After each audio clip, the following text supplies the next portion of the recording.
there's those People magazine things. It's like a train wreck that's so far removed from my life. It's enjoyable to read. I don't think I've always had this, have I? And it's so snippets that you can put it down at any minute and go, oh, well, I can move on. That's what you'd like to say, that you can put it down at any minute. I do. You can't. My wife always knows that stuff too. She always knows, like, how do you know this stuff? Because when you go log onto your Yahoo account, it's always I think that's it. I think that's it. Click on it, you get 5 minutes, and that's all I do. So it's all those top. That's all I do. Yeah. And one of those, you're like, ooh. Sorry. No, chair's got the gavel.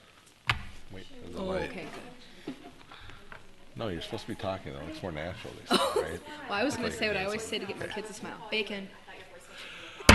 Okay, welcome. I'd like to welcome you all to the Edina Transportation Commission meeting of July 18th. I'd like to call the meeting to order. Roll call, please. Member Bass? Here. Member Braden? Member Franzen? Member Iyer? Here. Member Janovy? Here. Member LaForce? Here. Chair Nelson? Here. Member Schweiger? Member Sirks? Member Spanicky? Member Whited? Here. All right, thank you. I'd like to get an approval for the meeting agenda and or see if there's any changes for that. Any amendments, or is there a motion to approve? Second? Second. All in favor? Aye. Opposed? Motion carries. Thank you. And now to the approval of meeting minutes for the June 20th, 2013 meeting. Those were in your packet.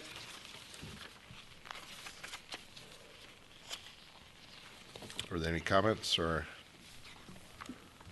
They actually were. They were not in our They were packet. emailed. Right. I do have some. Sure. Okay. Please do. One is just a typo on page 2 under the heading discussion. The second bullet point, it says phrasing, and it should say phrasing, I think, is intended. On page 3, I think I'd actually want to run this by you. I think I'd actually like to ask that a couple of sentences be deleted because I'm not sure how to rephrase them. In the top bullet point on your page, the last 2 sentences, it has me saying that I said the draft Living Streets policy has been a struggle up until now because people object to sidewalks. I don't know that that is what I said. And I don't think the Living Streets policy has been a struggle for that reason. And that says she added, and then, so I'd like to delete that sentence unless somebody can think of how to rewrite it. And then I'd like to delete or put a period after intrusive in the next sentence because I'm not sure the rest is clear. Are people following? Okay. Do you see? So delete that. The first bullet there. Yeah. Oh, you're looking on your phone. So delete that one and then put a period after intrusive. Mm-hmm. And then under 2014 neighborhood reconstruction projects, about the 4th line down, where it says Living Streets policy mentions sidewalks everywhere, I don't know if that might have been said, but it's not accurate because it doesn't. It specifies certain places or kinds of streets. So it could say Living Streets policy specifies types of locations for sidewalks. Parameters for Yeah, or sidewalk guidelines, something.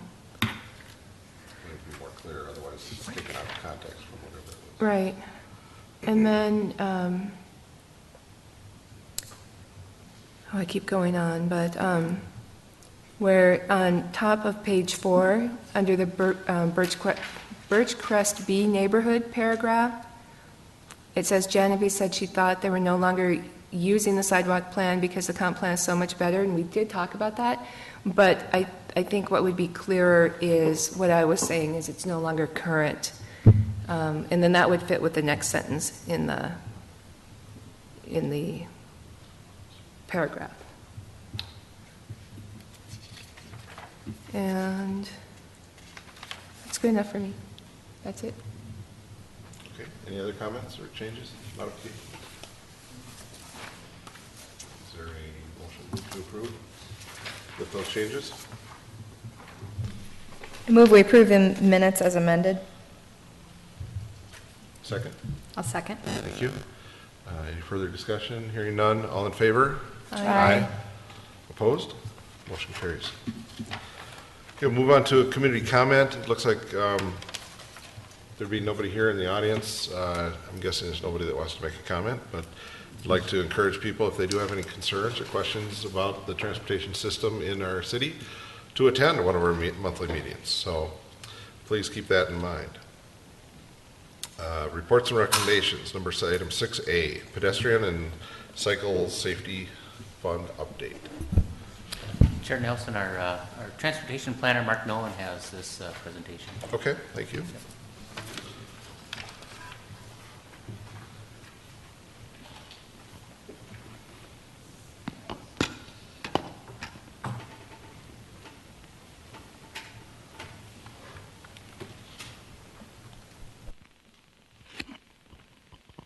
Okay, we on? Okay. Thanks, everyone. We just wanted to give a real quick, kind of brief update on where we're at with the Pedestrian and Cyclist Safety Fund in terms of its implementation and strategies moving forward in the coming year or two. And so basically in the short term, what we're working on right now is focusing on preparing a utilization strategy for the PACS Fund. So staff had a meeting yesterday to discuss what those steps are as we move forward and where the fund will be focused and how we'll go about implementing it. And what they really focused on were the list that you see in front of you with the types of costs and how that would all work. And the things that we have talked about and are looking at right now as we prepare this strategy are pedestrian improvement costs, and that is on top because, of course, sidewalks typically will be the largest part of the PACS budget, but there are also other types of improvement costs associated with pedestrian safety, et cetera. Bicyclist improvement costs, street lighting costs as far as they deal with pedestrian safety, maintenance costs, costs for the staff position, and then other costs which basically focus on things such as consulting services and things like that that relate directly to the PACS fund.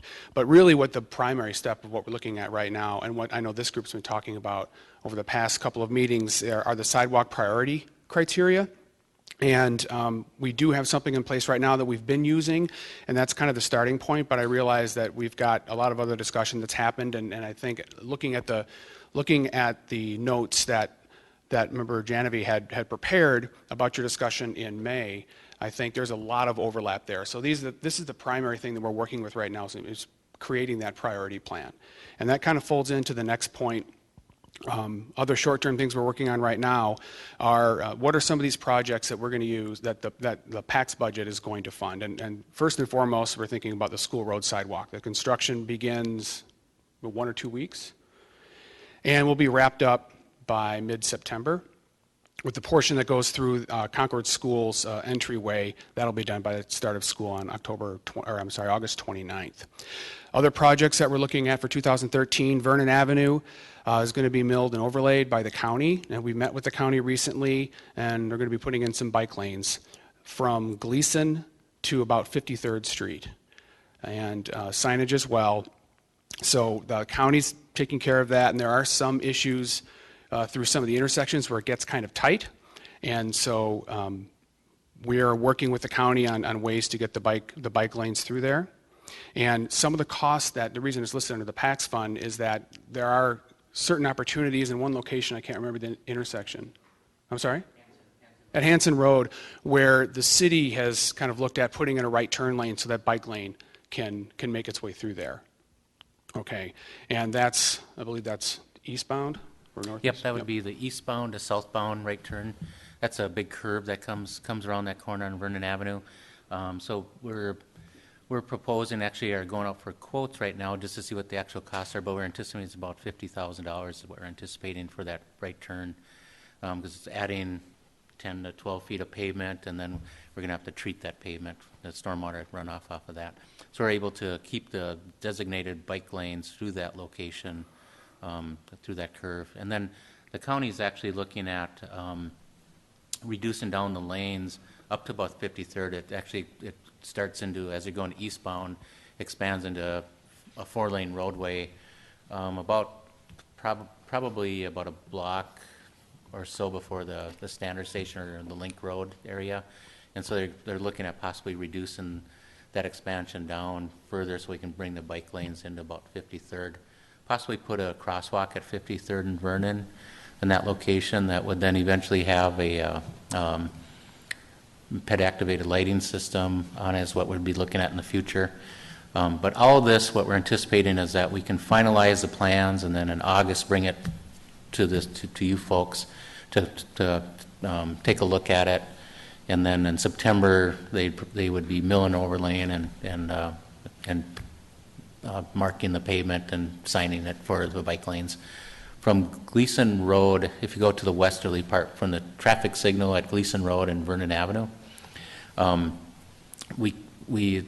county is really unsure of designating a bike lane through that area, because when we get to the crosstown, we need more additional study review of the traffic over the crosstown for the lanes over the bridge in that location. So they're proposing just to keep the wider shoulders in that area, and then not designate it with bike signage or bike lane markings until we can figure out how we get the bikes up and over the crosstown in that location. So, like I say, all of this they're finalizing the plans right now, and we'll bring it forward to you guys when we have them here. So. Wayne, are you going to realign the sidewalk that comes from Hanson and then goes along Vernon? We are, yep. Where the right turn lane would be pushed to the south. Push it back into the park more? Yep, exactly. We'd realign it at the same time.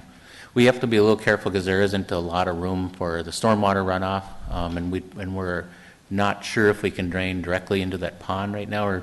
We have to do a wetland delineation, and then we have to determine what level or quality that pond is to see what we can drain into it, or if we have to pre-treat the water before it goes into that pond. Okay. Yep. Thanks, Wayne. Other PACS-related items for 2013 are some pedestrian-activated pedestal-mounted flashers at certain locations these arose out of pedestrian or resident concerns, and we'll talk about those when we get to the traffic safety report. Looking into next year, projects for next year, we discussed these, I believe we discussed these at the last meeting that we had. Valley View and Normandale Road sidewalks in the Birchcrest neighborhood. Over by Struckauer Park, West 62nd Street, and right by the park there. And then in the Morningside neighborhood, 42nd Street, and then the shorter pieces at Alder and Scott we're also looking at for next year. And again, something that Wayne brought to my attention earlier, a potential PED-activated overhead-mounted flasher mid-block on 69th between Southdale and Galleria, similar to what's on Hazelton right now. Yeah.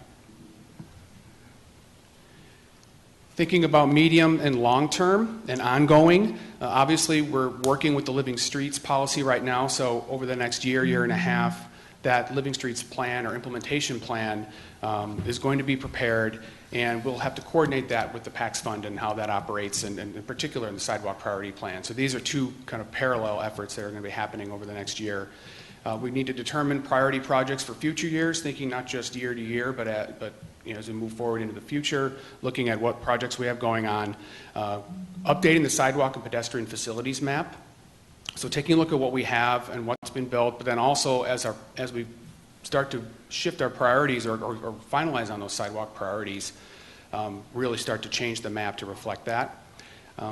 We are looking to, or certainly the Bike Edina Task Force is talking about updating the comprehensive bicycle transportation plan in the next couple of years. So that's something that we're going to be thinking about as we look at these projects that we're looking to fund under the PACS process.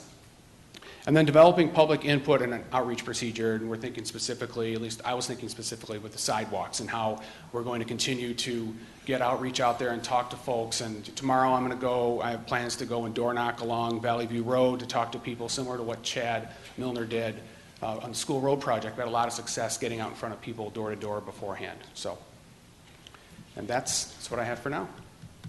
Thanks. Thank you. Move on to the 2014 work plan update.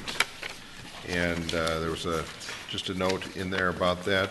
We had received something this evening from Wayne about where we are this year, and I guess it's on our, and then what looking forward to next year. So do you want me to go through this, or?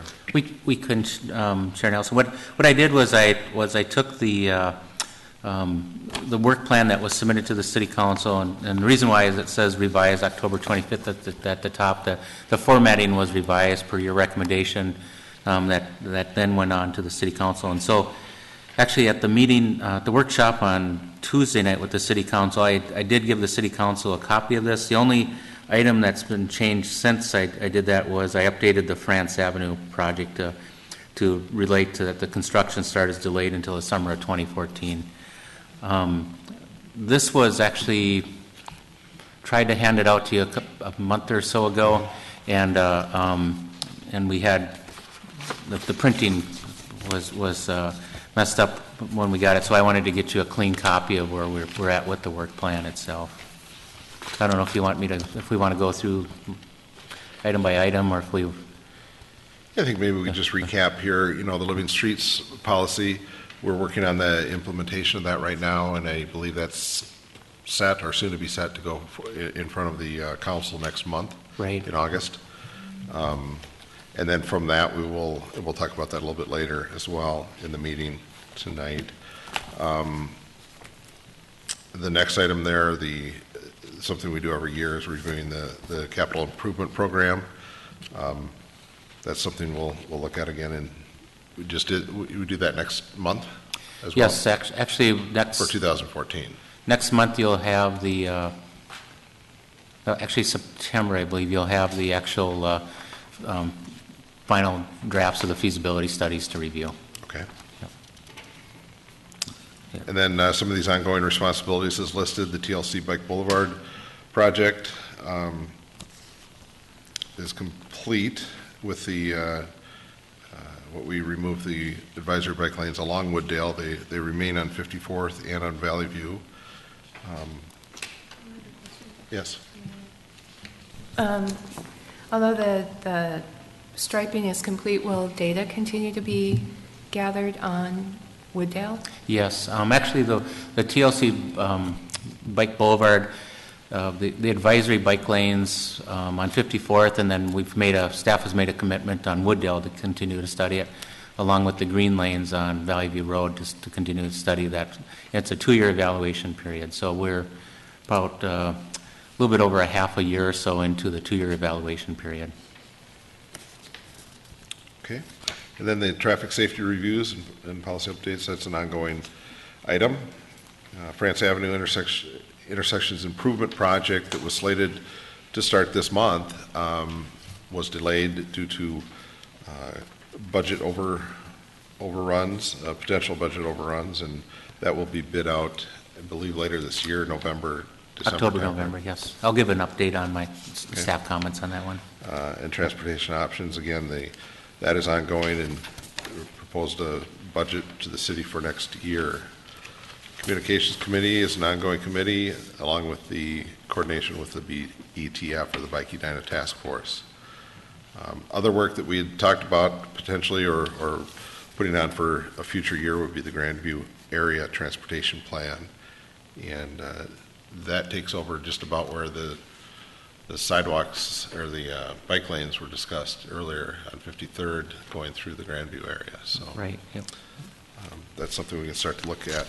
Then the next page really gets into the 2014 annual work plan, and Wayne just mocked this up for us. Has the ongoing responsibilities on page 2, and the hopeful Living Streets Plan approval in August or sometime in 2014.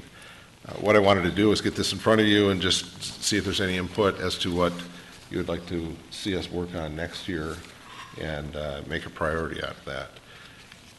If you have no comments about that right now, we can just forward that and give that some consideration for next month. Yep. If you'd like. In August, we'll have to have a recommendation that'll go to the city council because they're looking at having these in probably about middle of September, as Assistant City Manager Karen Kurt had requested. And then they'll compile all the requests, and then the city council will more than likely have a retreat or workshop to go over these work plans. Okay, so for your homework, if you could consider some things that you'd like to look at for next year, and we can get that on our work plan. Can I ask a question? Under the Living Streets Policy Implementation Plan, the items that are identified, of course, that's what's in the ETC's work plan. I guess I don't want to suggest that, and I don't think we are suggesting that this is an exhaustive list. I think what we've talked about is that the implementation of the Living Streets Policy is going to go, beyond just transportation and impact the work of other boards and commissions and, other departments in the city.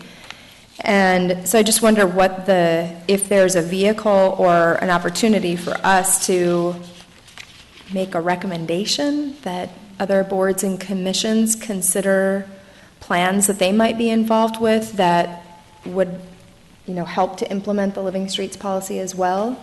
I just want to make sure that, we're thinking through as part of the work planning process the opportunity that others have to also implement the policy in places where it makes sense. That's a good point. And that could easily be stated either underneath the Living Street Plan, the new initiative, or even a line item or some statement underneath the Living Streets policy on the ongoing items.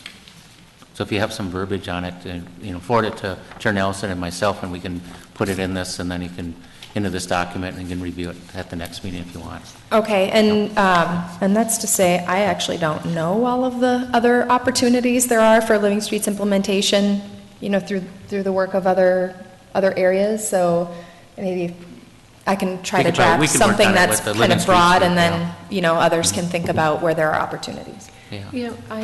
I like that idea, and I'd be interested in discussing taking it a step further and actually putting together maybe a recommendation from this group saying that we would like a Living Streets plan, work plan that has all the roles and responsibilities, so if it's something the Planning Commission and Planning Department's doing, if it's something Public Works is doing, and have it all on a 2-page document. And I think we can make that recommendation if we're interested. I just want to add a comment to that. Is it worthwhile to consider a Living Streets retreat or like a workshop where we get whoever's interested among other commissions and boards to kind of have that discussion in a larger group? I know we've done, or some of you have done individual meetings with individual commissions and boards, but maybe a retreat where everybody's kind of together might be worth considering. I don't know. I think we might talk about that in a few minutes when we talk about what we've done with the Living Streets parade that we've gone through the other boards and commissions with already. So maybe we can just delay that discussion until then. Okay. That's okay? Yep, that's fine. Okay. Thanks. Thank you. Anything else on that, Wayne? No, that's okay. And then we'll move on to item 6C, the Traffic Safety Committee report of July 3rd was in the packet. There's a couple things that were under Section A that were approved for implementation. And one thing, I think there was just one more thing that was to be referred to a later date. along with the Section D and several things, other items being handled. So any questions or concerns? I do. On the first item here on Section A regarding the 5821 Zenith Avenue, I live near there, and I've been driving around that since we got our packet to kind of see the parking situation. And in the business I am, dealing with on-demand type dial-a-rides, I wonder, are there other area residents that need this sort of thing if we're opening Pandora's box to grant them, where we're not really in a high traffic zone per what it says here, average daily traffic counts, of granting them a no parking zone for that, where that bus stops? I mean, do you know if they have standing orders where this is a problem? They have the bus come at daily or 3 times a week? Yep. You know. That's typically the case when they come to our traffic safety coordinator, is that have issues with someone or somebody parking in those locations where, like, being in the business, that sometimes there's only a certain area that's conducive to pick up the riders, because of accessibility out to the roadway, either through a sidewalk or driveway or something like that. So we actually have this, I believe, in one other area of town that I know of, over off of Oxford, which has a lot less traffic than even in this location that we've signed it. And typically what will happen is our traffic safety coordinator will send out a yearly letter to these locations, and then other locations where we have specialized signage, just to see if they still need that type of signage. So he checks back with them yearly, and if they don't need it, then we take down the signage, or if they've moved or whatever. So, yeah. I'm just concerned of maybe abusing the system or anything. So it sounds like there's just one other case, so there's really no concern. And Okay. I think that if we would hear it from neighbors, that we would look into it and investigate it further.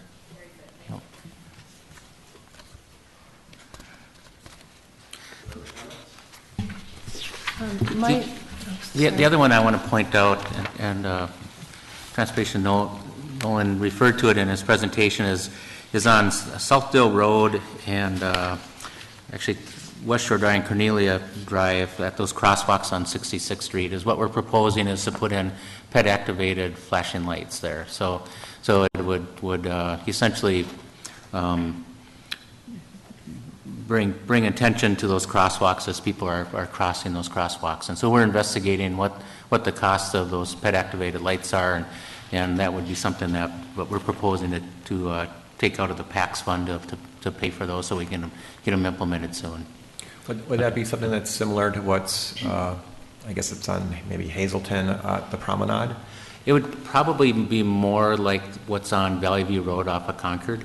So it'd be just a single pole with the flashing lights, because there's not... just on the side, because that one doesn't, the one on Valley View doesn't cross, does it?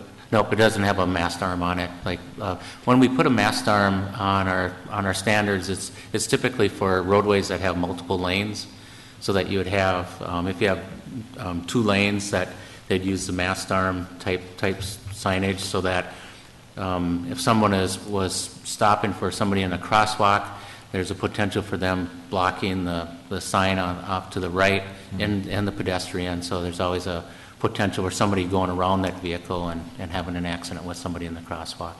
So that's what the overhead signage would do, is really call attention. Or if we have a real heavy traffic or unique traffic situations, like at Halifax and 51st Street, where you're going around the curve, where we really wanted to light that area up when somebody's crossing that crosswalk. And that's why we use the overhead signage in that location also. Thank you. It seems to me that this came before us a couple of years ago, this particular area, and I think we may have repainted or restriped the crosswalks, but it's good to see that this recommendation is being made. And my one question was, is when I travel this road quite frequently, and my concern is that when I do see a pedestrian there, I slow down. My concern is getting hit from somebody else coming behind me, because they're coming pretty quickly through there. So my question is really in reference to cost. Do you have any idea what the cost of doing something like that is, or is there any? We believe that it's probably going to be around $10,000 across crosswalk, but we're investigating that right now. And you're looking at doing 2 there at both actually, those? three. We'd be looking at Southdale, Cornelia Drive, and West Shore. And West Shore as well. Okay. Yeah. All right. I have a question. Yes. Is there a dynamic speed sign there on There- 66? There isn't, no. Would that help? Would that help with the speeding? I mean, because remember how it was a 35-mile-an-hour zone? Yep. We got it lowered. I'm guessing that helped the speeds because now they're under 35. The ADT's under 35. But we've heard the concerns many times about people wanting to cross and not feeling that it's safe for adults or children. Would something like a speed sign bring awareness to how fast people are going? It definitely would bring awareness for them. We can investigate that. We do have the police department does have a portable one, and we can see if that's on their list to get out there right away. But yeah, we can definitely be looking at. And then, as far as installing those, we probably should come up with a standard of when we would install those. That maybe it's a certain percentile, 85 percentile speed or something like that, or something above the speed limit, or if you have high flyers or something that we'd come up with to install it. Mark and I can start working on that type of a standard. In this particular area, obviously, it's adjacent to the pool, so there's a lot of, the next 3-4 weeks will be, the peak usage in that area, I would think. So Yep. if we can get that sign over there, that would be good. Yep, we'll try to get the speed trailer over there. Actually, the actual signage is going to probably be September, October somewhere, but at least we'll try to get it up as soon as possible. So I have a question on this one. So there's Southdale, then there's Cornelia, and there's West Shore. And why stop at West Shore? Why not Southcrest and Brittany? What's the logic there? I think because there's marked crosswalks at West Shore and Cornelia and Southdale. So when we look at that, we're just proposing to put in marked crosswalks. Okay. And I mean, the cost does not seem to be too much, but again, if there's a cross, I think the request was for Southdale, correct? That's right, yep. And why not just do it at Southdale? We could, but when you look at it, there's, and I don't have the numbers in front of me, but I believe there's more pedestrians at Cornelia and West Shore than there is at Southdale. It's really the access to the park there, on the west side of the park, the loop, the walking path, and then over near the pool, there's 2 crosswalks there. So I would imagine that's why those crosswalks are there. Yeah, I mean, I've actually noticed a lot of speeding right near Valley View, and a lot of people actually don't stop at Southdale. But by the time they're on 66 beyond Southdale towards Cornelia and then, towards West Shore, they've the visibility is a little bit better, and they kind of see, and they do slow down. So I'm just worried that we may be overdoing it, that's all. Mm-hmm. The other item is that we're still studying, or will be studying, as you're going westbound, that when you're at Valley View and 66, you're still in the 2 lanes, and then it merges after Valley View Road. And that's going to be part of that overall transportation study is, our thoughts is that you should, as a traffic signal designer, or the traffic signal designers, they want to have the 2 lanes to get the traffic through, when the light turns green, so you get more cars through. But in reality, what happens is people are racing before the merge, so they're speeding up to get ahead of each other. Yeah. And so that's where you have the increase of speed. So what we would be looking at is what would it do to the signal operations if you put that merge back to the east, so you're coming into the intersection at a single lane. So we need to study that further to see what that does, and that'll, if we come back and they have a single lane, then that probably would take care of some of the issues out there as far as the speeds go. The other item, I think, you're talking about why at West Shore. I think as you're traveling west, it does open up, you kind of see what's going on in that intersection as you come west. But I think as you're going east and coming down that hill, you're not as focused on that area, so it might be a good area to start drawing attention to pedestrians crossing in that And when you're area. looking at sidewalks between Brittany, Southcrest, and West Shore, there probably should be some sidewalks on the south side of the road also. There are none at this point, right? That's right, yep, Yeah. yep. And there's a plan to put sidewalks on West Shore towards Cornelia School anyway, correct? There's a petition that's been There's no plan, submitted. but Yep, there's a- and a okay, plan, yep, yep, proposal or yep, whatever, Proposal, yep, petition. yep. All right. I wanted to bring up one of the items that is a request referred to a later date, number 1, about pedestrian improvements at the intersection of Valley View Road and Chapel Lane. This is right in front of Edina High School, and the request was from a crossing guard supervisor for the school, stating that vehicles are not yielding to pedestrians in the crosswalk. And I just wanted to highlight this one in particular. It's been referred, and the comment was that the city wants to discuss the issue with the school district after gathering additional information. But this relates really perfectly with closely to a conversation that we had recently about the Active Routes to School plan, which is still being drafted. But we had a long conversation with the group that's been a part of that planning process, including folks from the school district, and we, talked about this recurrent issue that we hear about all the time. We hear about it from students and from parents and neighbors, and obviously the crossing guard supervisors feel like it's an issue too, about the traffic situation for students that are walking to and from the high school, and this sort of awkward feedback loop that we have with one of the people that is directing traffic down on the other end, which moves cars through the stop signs and actually advises the cars to ignore the stop signs.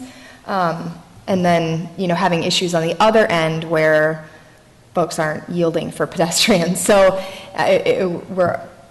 it's just, I wanted to bring it up because clearly even the crossing guard supervisors are not really able at this point to kind of tease out all of the many issues that we're having in that area. And I just think it highlights the need for us to really come together with the school district, the city and the school district, to try to, and including, the folks that are on the ground staffing that area, and have some conversation about this. And one other thing we did last year was to do some enhanced crossings near the schools. And maybe this is an area, obviously that's done much easier when you're putting in a new road or resurfacing the road. And I don't know what the schedule is for Valley View there, but perhaps we can do a segment along there to enhance that crosswalk as well, as we look at that.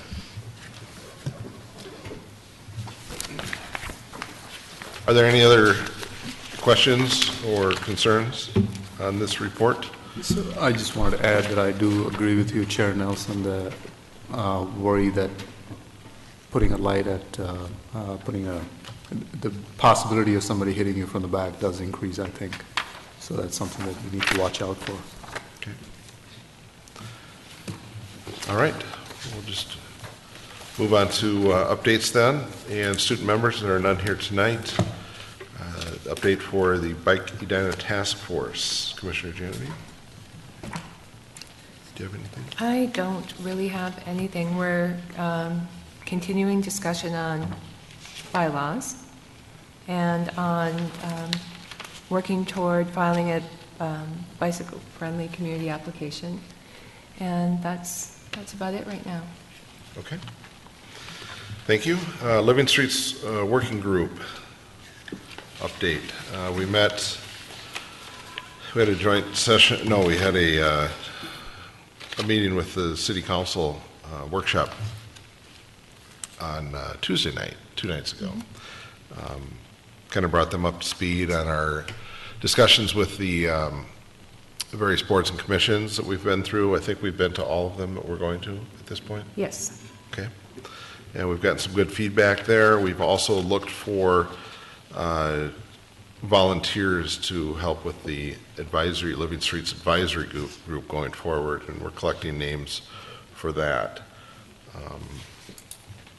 we were kind of involved in some other comments on living streets, so we want to get back into that. Does anybody have anything else they'd like to bring up at this point?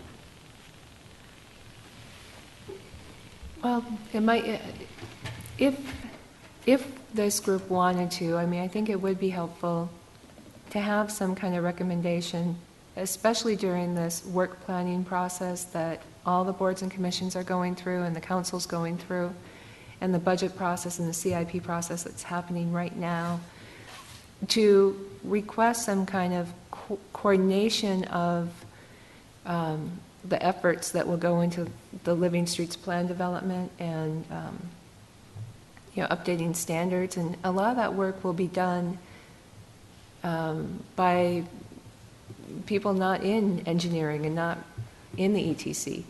And so it would be, I think, so helpful for there to just be a document that clarifies that all of this work going on elsewhere is related to this policy too. At a minimum, now that we have at least started a conversation with some of the other boards and commissions who have a stake in this policy and plan, because you guys have generously taken time to go out and do that, I wonder if there is at a minimum an opportunity maybe for our chair to just draft an email that could be shared with the other chairs to consider activities that would relate to Living Streets implementation.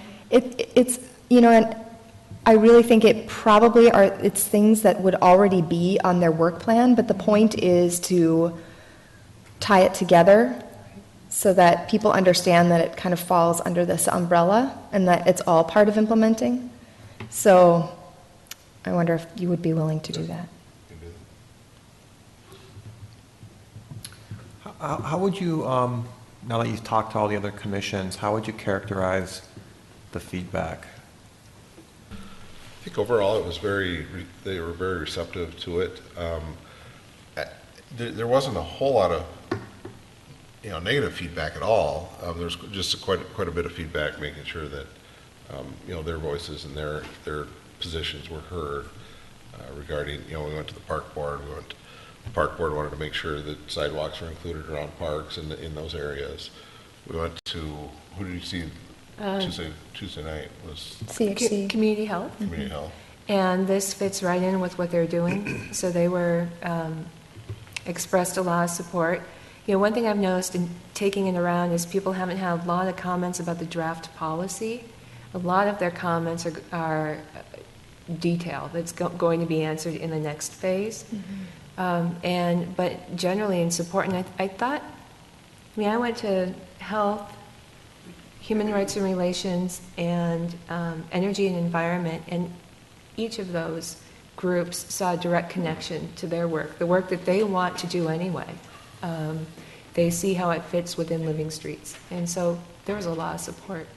And I went to the Planning Commission, and they had, one of their main concerns was about getting, we're putting infrastructure in place along the roads, like the sidewalks, but then getting from the developments that they're working with, getting people from there to the facilities that we're putting in place. That was a concern. And some things they're doing along France Avenue, like with Byerly's right now.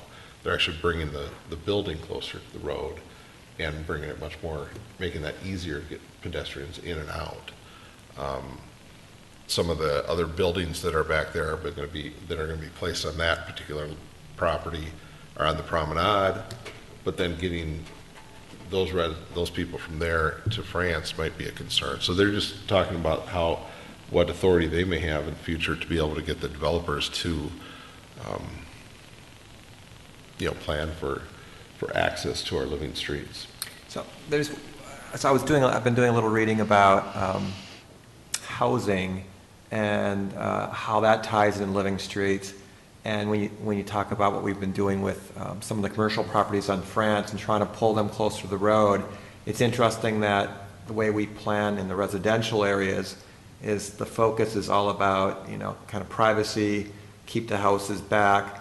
All the really the more public spaces of the home are usually oriented oftentimes toward the rear of the house, and so I do think I don't know how you'd ever do this, but I think there's an opportunity to think about if we're trying to create more, I guess, life on the streets, I think in some ways, some of our what we try to do in the residential areas with the housing is actually running counter to what we're trying to do here. It's sort of like get in your house, close the door, and focus in the back, when we're trying to in some ways bring more people to the front, I think, as part of this policy. So for the planning commission, the planning department, they'll have the challenge of looking at the zoning code and seeing what changes need to be made to make it more in keeping with this policy. And even though most of our talk has been about commercial development, it certainly can change the residential code also.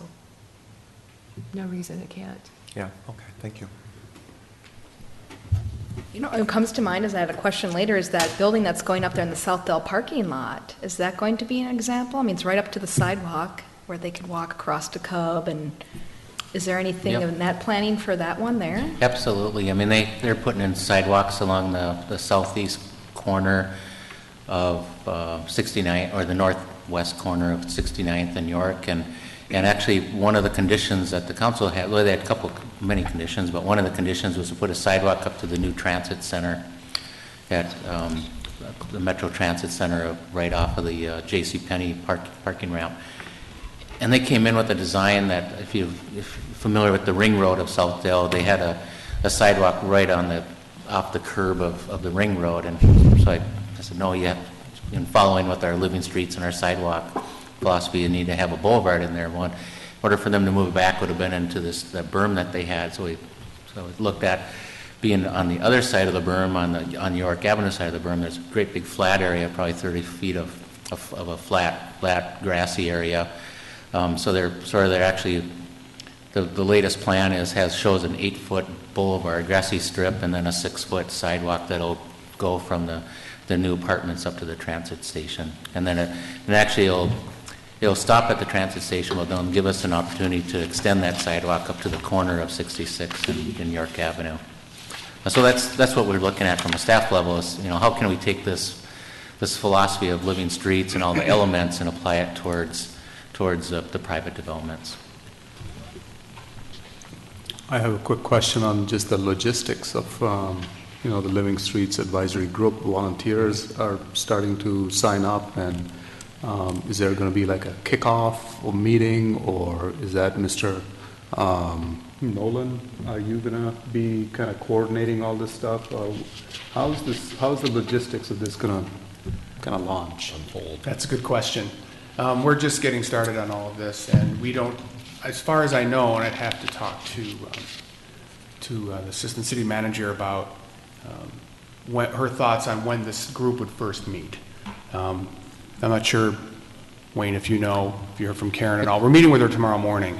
Yeah, we're meeting internally just to talk about the next steps, and then we'll meet with the core group to talk about the next steps on that. So stay tuned, I guess, is what I could say at this point about when this advisory group. The city council did look at the names at the workshop that were submitted and are fine with all the names that have been suggested for the advisory group. So I would say that it's probably going to be towards end of August, early September, fall. but when it starts, it's going to move along pretty well. One more question. So is the advisory group open to more members? How many people do we think we should have in this advisory group? Is it 10, 15? Right now we Are you volunteering? have roughly 10 to 12 10. people. We have a few more commissions that are sending their people to us. And currently we have 3 from the ETC, but we would be happy to consider more that are interested. And it will stay a monthly topic on our agenda. And, as we get into the details of plans, I think it could be, pretty good discussion. So I think the whole group here will have a lot of involvement.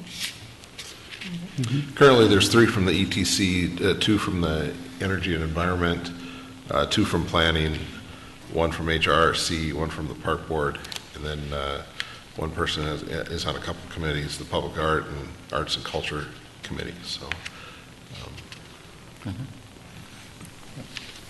So that's all we have as an update for Sorry, the. one more question. Yes. I apologize. No, that's fine. Is there value in having a city council member in this committee? Because it is a fairly comprehensive project. At our I mean, we're going to have retreat, staff members. or at our workshop Tuesday night, I asked that question. I didn't get a response, but I'm hoping we do get a response. I don't remember that. Well, the conversation goes so quickly. Yeah. So, I was hoping, and I was thinking there was one person specifically that would be interested, but there may be more. So we will ask again. Thank you. Transportation Options Working Group. Courtney? Yep, the update on that is our next phase is to work on the funding, which has been geared towards applying through the Health and Human Services grant process, which is due August 31st. We'll follow that process. I was approached from a outside person about my decision about keeping the Transportation Options Working Group going and seeing if there's additional items to work on, one of which is like working towards setting policies as the city plans about specific designs and planning for roadways and sidewalks with seniors and disabled citizens in mind. And I took time to consider that and reached out to my group members. Kind of my group members that were present at the meetings involved kind of felt like we had finished our process, so this is a good time to end and move on. They weren't interested in working on something else, but I was still interested in that comment that was made to me to work on that, so I just wanted to make clear that that was one of my main motivating factors to volunteer for the group we just talked about, the Living Streets Working Group Advisory Council, that I would be that voice to kind of always think about when you're planning livable streets, that they're thinking of all abilities and ages and, you know, body types and things like that, that I would be that voice. And kind of I thought that was a natural place to gear it as the city thinks as everything. It is instead of a standalone, people will be more apt to absorb it in as opposed to trying to be, people sometimes take an adversarial approach if you do a standalone of, well, think about the person in the wheelchair. And a lot of times people who are disabled don't prefer to be called out separately like that. They prefer to be part of the group. I wanted to make sure the group was comfortable with that. That was all I had for my updates. Courtney, I have a Yeah. question. So I think procedurally, if your recommendation is to discontinue the Transportation Options Working Group, I think we have to officially disband it. Okay. Does anybody have a memory? I think we created it, right? That's correct. Then we can disband it. Is there a reason to keep it active through August for any reason, or, I mean, the group isn't meeting actively anymore, right? That is correct. Okay. I think it's good practice that if it's not meeting, then we should disband it. That's good practice in my opinion. Or is there an option for keeping it but inactive? And that way, if we ever need to meet again, then we don't have to reestablish it? I would agree with that. I mean, there might be something that comes up down the road as we're working on Living Streets that would be perfect to sub-work on something of that nature.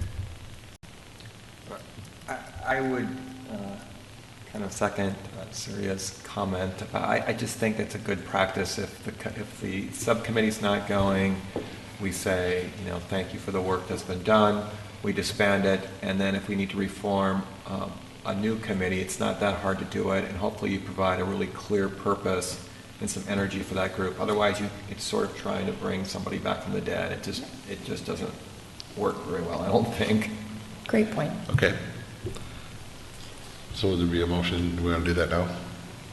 Makes That's sense? it to Courtney. Sure. I mean, if you'd like to. That's fine. I'd like to make a motion to officially disband the Transportation Options Working Group. I'll second the motion. All right, is there any further discussion on this? Or any discussion at all, I'm sorry. I just have one question. So will you communicate to the members? Absolutely, and I have let them know. continued to update them as I've moved forward with this process that I've followed with the funding portion. And let them know it's been disbanded and thank them very much for their service because they were dedicated and we got good recommendations. Absolutely. Yeah, so thank you for leading it. That's all my input. Yeah, I second that as well, and be sure to thank the committee members for all of us. Any other discussion? All in favor to disband? Aye. Opposed? All All right, thank you. Motion carries. On to the Communications Committee, Community Transformations Grant. I'm not sure what that is. sub-point A Yep. is.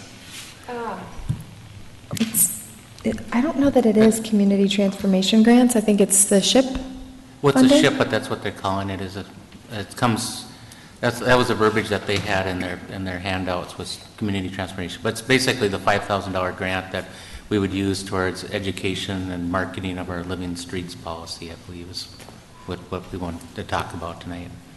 Yeah. So that's it. So they have two different sources of funding. One is called Community Transformation Grant, and the other is the Statewide Health Improvement Program. I believe the $5,000 is from the Statewide Health Improvement Program. It is. But they Okay. do have both, and I think both have intermittently funded some of the work. So it might be just good to check for clarity on that Sure, one. will do. I'm guessing it was just the existence of Okay. that funding that's available for us, and we've had some discussion already about how we could strategically use that money, $5,000. It's a great opportunity to do some engagement with the community and some education around living streets. And so we have a number of options that we're sort of mulling over, and I think maybe in August we'll be ready to let folks know. Yeah, and I think the funds need to be utilized or earmarked at least by mid-September. Yep. Was the Yes. point made, so we need to act quickly on this. The second item there was previous to the last meeting, we had created recommendations for the France Avenue, the communication on the France Avenue project, and Wayne, you were going to get back to us with sort of what happened to those recommendations. Now, project has been put on hold, so perhaps nothing new has happened. But I think you had already done something with the recommendations. Are you able to give us any kind of update on that? We're regarding the France Avenue project for the communications, I still want to somewhat not really finalize the communications plan, because we still have the urban design piece that's going to be coming secondly off of that, but at least circle back and all agree upon what we have to date on that. So that when I spoke to Jennifer Benneroth this week about it, and we're going to get that back onto our schedule so that we can finalize it and route it back through the communications committee for some comments on it. Okay. But prior to that, we'd like to get the frequently asked questions, FAQs, that through the system, and try to get that posted to the website. So you'll probably see that early next week. That'll be routed to you for some comment. Okay, before it goes on the website? Yes, okay. Yeah. And also, we were asked to comment on the Understanding Bike Facilities handouts. Do you know if, where those stand? The bike facilities? The handouts? Bike lane, advisory bike lane, shared lane markings. That I don't have an update on.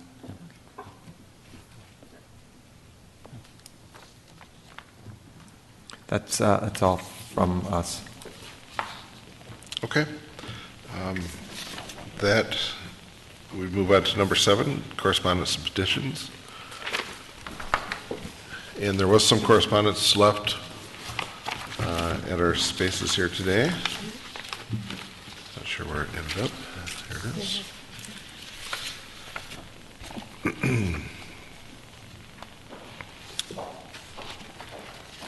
There's a few comments here. Wayne, do you want to go over these, or is there? Actually, we just have one. It's actually a letter with some follow-up from a Dr. Frank Lee that's requesting a sidewalk on what I understand would be west of Highway 100 along 66th Street. And it's actually on the sidewalk plan, and that's one that as we're going through the reanalyzing the sidewalks and stuff, is that we'll take a look at that on the sidewalk plan in the future. That part of 66th Street is not scheduled anytime soon for reconstruction, so it would have to be a separate project if it goes on into the future. But we since it was addressed to the ETC, we have a great opportunity to put in with the correspondence, of course. Well, you know, the other thing that, if this ever moved ahead, I'm trying to remember which street it is. It's the one, I suppose, one east of Tingdale. Is that Will Ryan, or it's one of those? It's like it's about a block and a half, or 2 blocks west of where 100.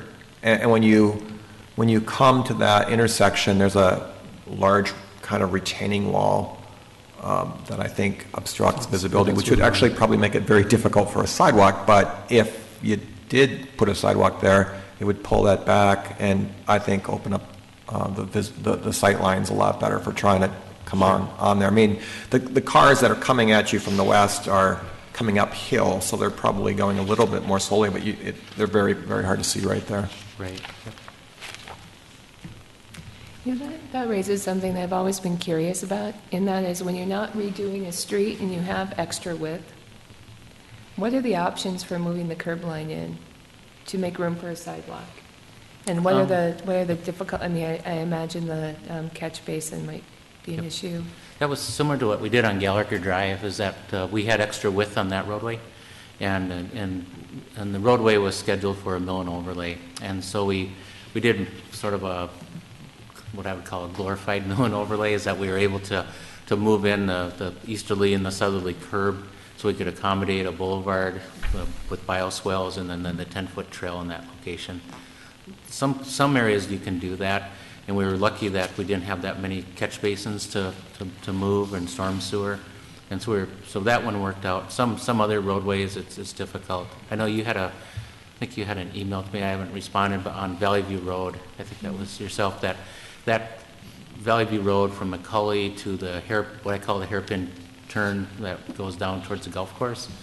That roadway is unique because it doesn't have curb and gutter, and for state aid standards, you have to have curb and gutter on a roadway, so it's difficult to add a sidewalk that the state would pay for on a roadway like that that you don't have curb and gutters without bringing it up to state aid standards, essentially.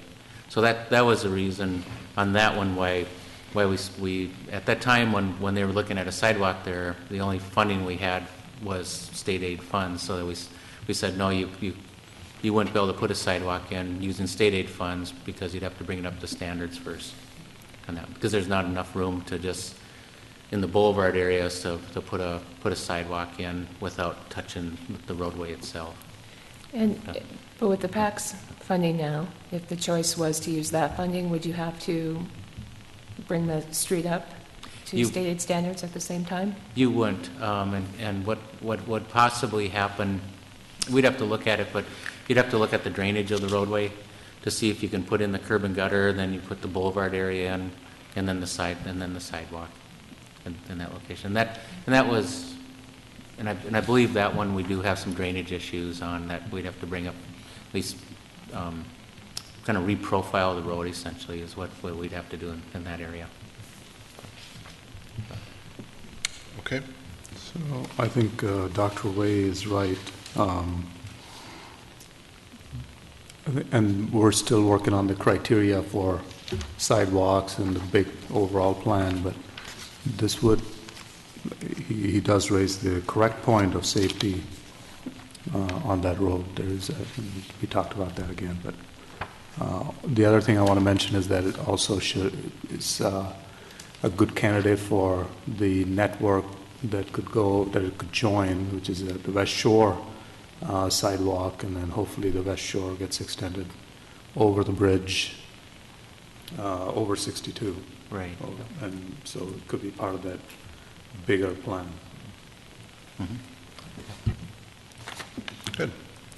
Are we done with that? Okay. Chair and commission member comments. I guess we can just start at one end and go on down if you want to start, sir. So I was just thinking about Commissioner Janowi's comment whether I should volunteer for this advisory group. I don't need to officially volunteer for it, but I'd like to participate in it. That's one comment.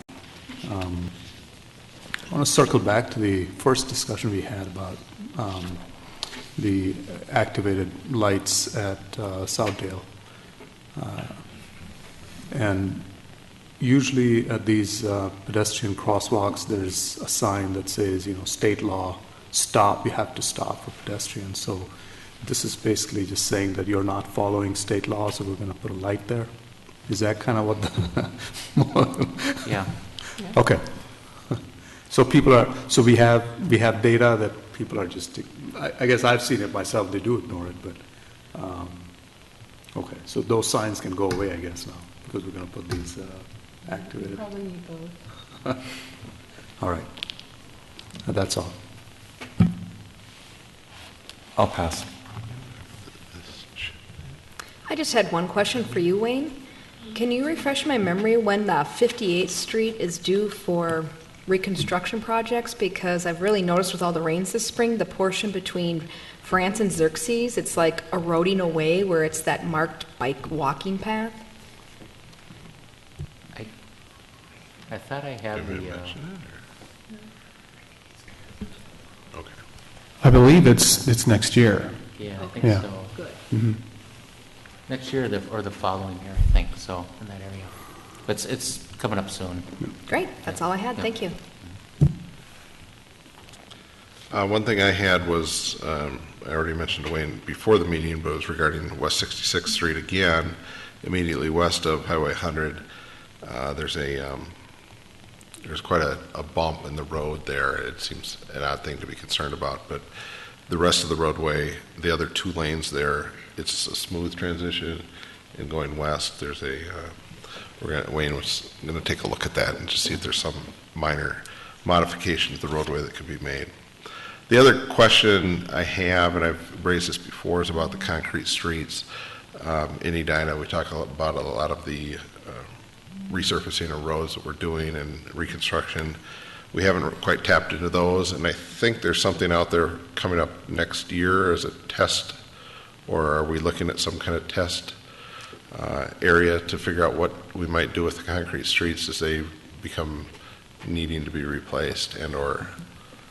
That's one of the areas, we have about 50 miles of concrete streets in the city.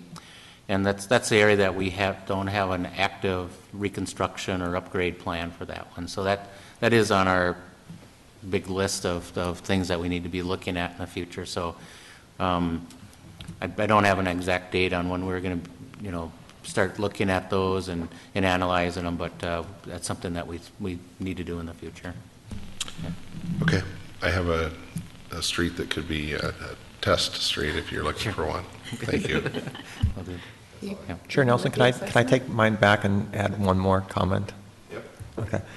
Wayne, I think last winter I had described a situation at Benton and 100 on the west frontage road where the west front people that come off, they exit off 100 to Benton, and they were, I don't know what it is, but if they don't see it, or it seems like they sort of stop, but then they randomly pull out from the stop sign, particularly when there are people coming down the hill from Benton going eastbound. But I've seen them doing it as well when I'm coming across the bridge going up the hill. I think you said you maybe were going to be able to study that or put some tubes down. Is that still in the works? Do you know? I'll double check. I know we looked at that a couple of years ago. Well, and a couple of years ago is when we probably ended up up putting the stop sign on the east side of the bridge. But this is on the west side of the Yep. bridge where the problem... It was after that. Okay. We had a request to put a stop sign on the west side. I can circle back and see what happened from that study. It'd be, I mean, I'd be interested to know if there's any crash data for that intersection, because if there's, I can't imagine there hasn't been a crash there because of how many close calls I've had. I mean, I ride my brakes coming down there all the time just expecting someone's going to pull out now because they do it so frequently. It seems like that intersection's really open and broad. Are you talking about when you're going south on 100? And Exit you onto Benton. Exit on Benton, and then you've got the frontage road that goes by OLG. Yeah. And then the bridge, which is wide for 2 lanes, it seems, and then the Normandale traffic on the east side. So it's, I agree, I avoid that exit for that reason. I'm concerned about, pedestrians and Just seems like they're exposed for quite a while. Yeah, I mean, it's bad enough coming down in your car. I mean, like I said, I drive defensively there in anticipation of somebody pulling out. And when I'm on my bike, I mean, I'm almost coming to a stop at the bottom of the hill just to make sure there's nobody going to pull out, because the behavior suggests that somehow the traffic coming down Benton is invisible.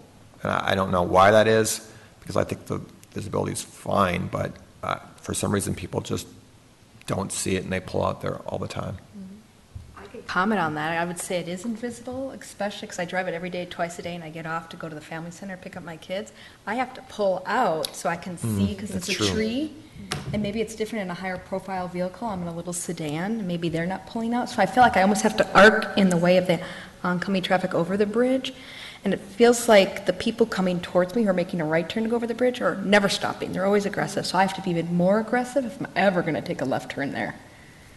So there's something that does have to be corrected, but I will say when I sit there, both ways are invisible. That's, when I think about it, if you come off 100 and you, at the stop bar, I think it is invisible. And then what happens to you hit the stop and then you creep up a little bit and for whatever reason, people must be just stop sign, stop bar, and then they go without being able to see it.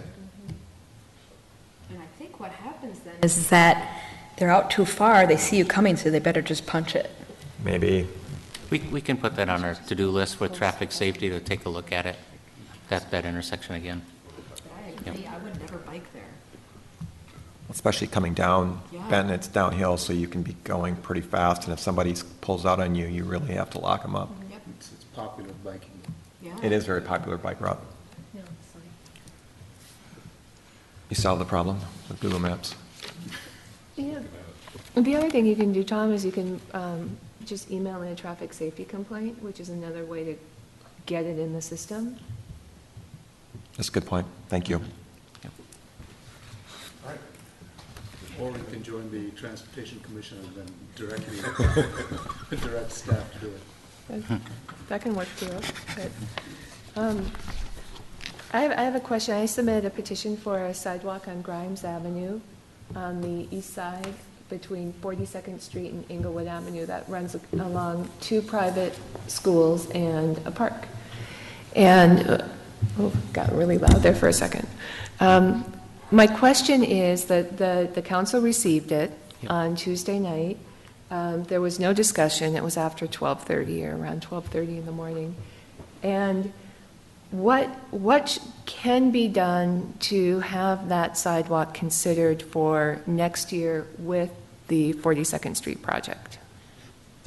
What typically happens on a petition when residents submit a petition for sidewalks or other infrastructure improvements is that the city council will receive it and then they'll send it to engineering to do a feasibility study on it.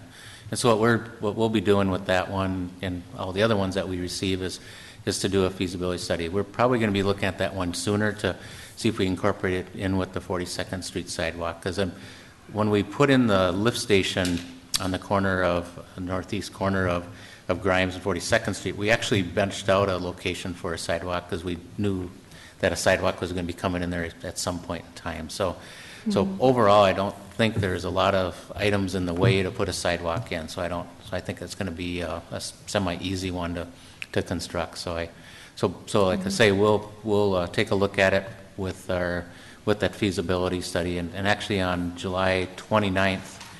We're having an open house for our reconstruction projects for 2014. So that one I'll see if staff will be adding that to the graphics that we have. So, Okay. yeah. And since you mentioned the lift station, that continues to have a horrible smell.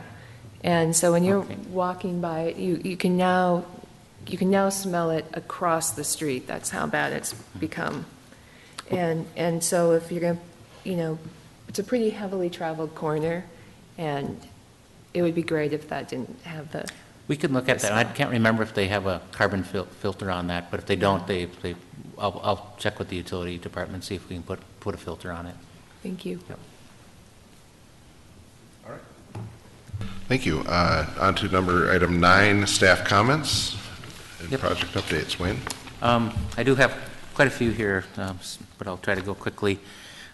First off, when you talk about joining the Transportation Commission, actually today, and Braden actually put in a resignation for the commission, so they'll be looking for another person. So that'll be coming up. I think in my email to Ann, I thanked her for her time and on this commission, and also her time with the Met Council in regional transportation. She's been a figure over at the Met Council that I've known Ann for years, and has done just a wonderful job for regional transportation. So thank you, Ann, if you're watching. And then give you an update on our local projects. Our neighborhood reconstruction projects are very close to being on schedule despite the weather that we've had this year. So they continue to proceed along with those projects. And some of the projects we have, some of the first phases are paved and such already. So those are looking really good. As Mark indicated, the school road sidewalk was approved on Tuesday night. The bids for that came in favorable for that project. The France Avenue pedestrian enhancement project at the workshop, I covered a little bit, but I just wanted to state here is that we did open a bid on June 27th. We only received one bid.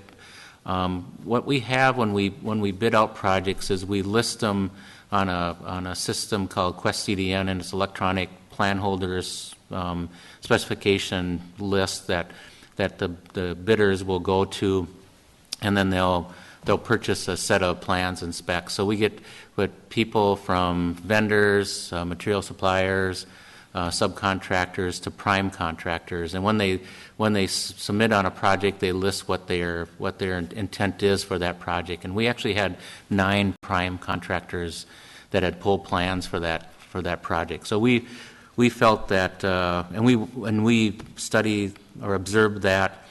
Review that website during the bidding process.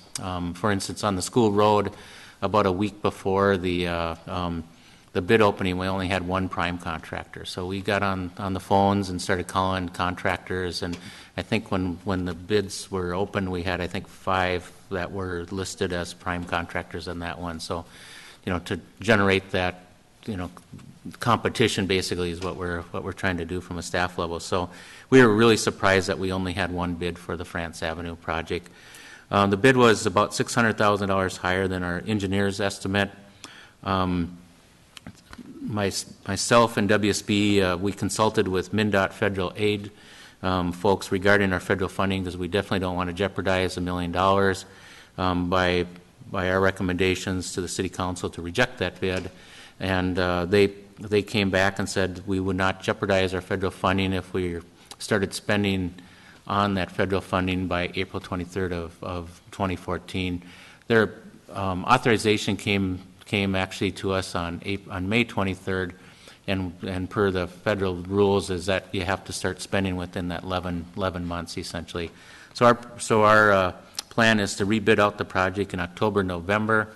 We're going to be advertising, and part of the advertisements is, you can do this on virtually any project, but really kind of hit that we'll be paying for material on hand. And what that'll do is if a contractor has to order up pipe for the concrete pipe for the storm sewer or signal work, is that they would order up those products, get them in, and then we would pay once that comes into their location, or even we might store it here, is that we would pay for that material on hand, so that we would start spending on the project. And what that does is that the contractor doesn't have to float those costs, and because typically they have a 15 to 30 day pay that they have to reimburse those vendors for those costs. So then they would essentially, in a typical project, would have to carry the cost of that material till they had that product installed, and then we would reimburse them within a month of that installation. So we feel that that's going to save a typical contractor quite a bit of money, and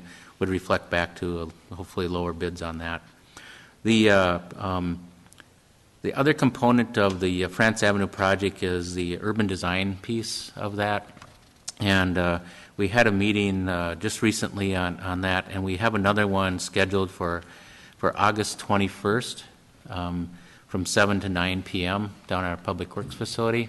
We'll send out an invite to y'all regarding that. and then everybody else that's involved with that urban design. So it's August 21st, 7 to 9 p.m. I'm hoping everyone can make it. I realize that's getting close to the end of August, but we wanted to keep the momentum going on that project. There's still seemed to be a lot of energy in the room that we had that night regarding the project, and so. And what our goal is on that is to eventually identify the other elements, the landscaping elements, the lighting element for the project, streetscape, and that we can bid that out this fall, this winter also, so that the main roadway can be, construction components can be constructed and through the summer months, and then the fall of 2014, when you typically do your planting, that we'd get all the plantings done next fall of 2014 and have really just kind of disturb the corridor only over one summer, essentially. County projects, Mark covered the Vernon Avenue Mill and Overlay, so I won't do that. The other one is the Xerxes Avenue Bridge, which actually, or Xerxes Avenue, actually the Penn Avenue Bridge, which relates back to the Xerxes Avenue. The Penn Avenue Bridge is slated to start construction this Monday. And what that means is that they will be closing down the Penn Avenue Bridge, and their detour goes to Xerxes Avenue. And so over the crosstown, yes, I'm sorry, over the crosstown. And that'll be closed until about October 12th or sooner if they can get it done quicker. But it's a redecking of the Penn Avenue Bridge. Next year, in 2014, we'll have a redecking of the Xerxes Avenue Bridge. And so we're still meeting with or conversing with the county, Minneapolis and Richfield, to come up with a better lane layout of the Xerxes Avenue Bridge and what will be going to the north of the crosstown up towards 60th Street. And the county actually has that section of Xerxes Avenue slated for a mill and overlay for 2014. So everything's lining up pretty well to do a nice improvement in that area. Is that so October 12th, you said, I think, is that the end date of that Penn Avenue project then? That's what they have listed as their substantial completion, and which I'm interpreting the bridge would be back open again. But the bridge, but the whole thing from 54th down to the crosstown, or you don't know I believe the 54th down to the crosstown will be open prior to that, because that's a Minneapolis project, and the other one is a county project, or a state project, I should say. That's all I had, actually.